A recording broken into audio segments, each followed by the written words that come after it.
Funding for this program made possible by Cosera Charities, Building Industry Charitable Foundation, Home Builders Association of Louisville. Thank you for your support.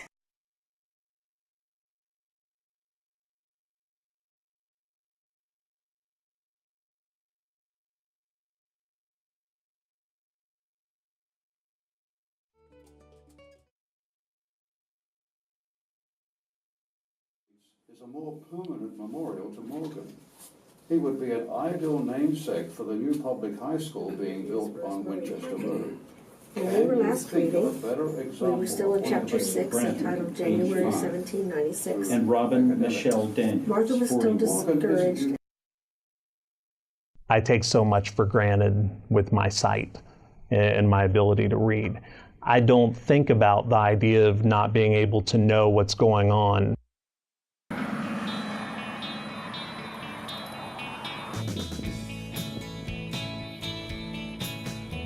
I read local newspapers, and right now I'm reading for the Louisville branch that shoots out, and I do Oldham County and Spencer County and Franklin County. And then last summer they coerced me into reading a book for Radio I, and I'm going to be starting my second book this week. We take for granted that we can look up stuff in the paper, we can look up stuff online, we can see it on TV, and this gives them an opportunity to be just as engaged and knowledgeable as anybody else. Al Crabb was our founder, and he founded us. I know it took him a few years to get everything together before we went on the air in 1990. And Al was an English professor at UK. And he heard about a service in Tennessee who, read newspapers and things like that over the radio. His father needed a service like this, but there wasn't one in Kentucky, so he took it upon himself to start one. When it first started, it was just in the UK, in my King Library. It was upstairs, I think, on the second floor. And it did, when I started in December of '92, it was just on till 2 o'clock. Now it's on 24 hours a day. We've been here for about 8 years. This library was actually built with our studios in mind. We read about 65 programs a week now. We would not be able to do that in a smaller place. Some of the businesses must be able to pay market rents.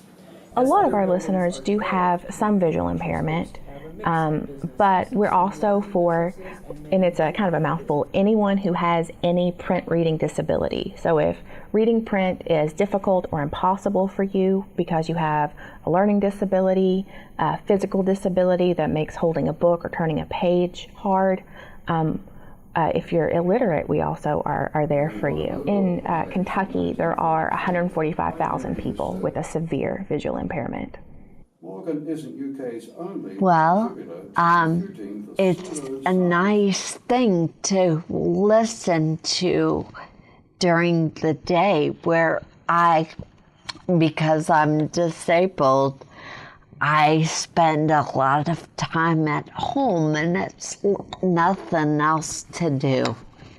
I would not say I have anything else but to listen to Radio I. I've been legally blind all my life.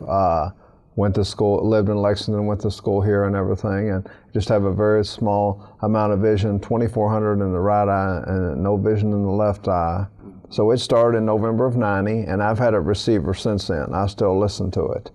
We're only here for our listeners. We're only as good as the benefit our listeners get. Right.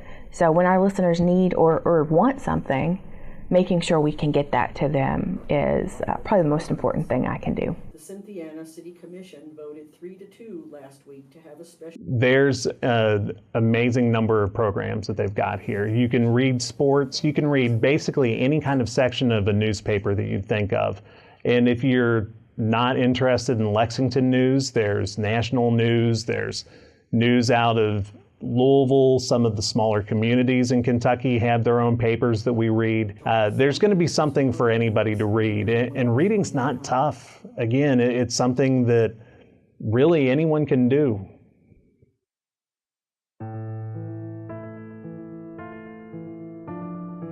if you don't know what's going on in the world, you may not know what's going on in your community. And that I would just imagine the feeling of being almost everything shut down and closing in around you to where you just have your own existence.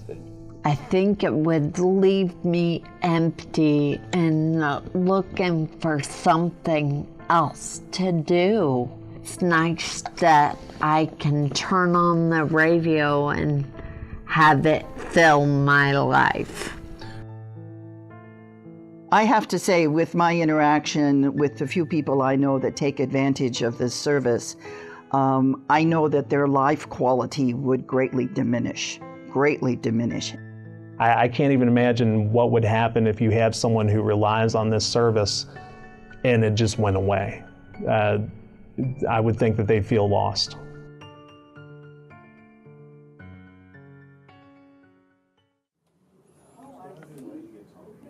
It's a great service for those that are blind or visually impaired or just cannot read the paper. They have this service. I mean, all I do is I read the sports. And there are some people, I met someone outside who said that they think that reading the sports is the most boring, uninteresting, tough thing to do.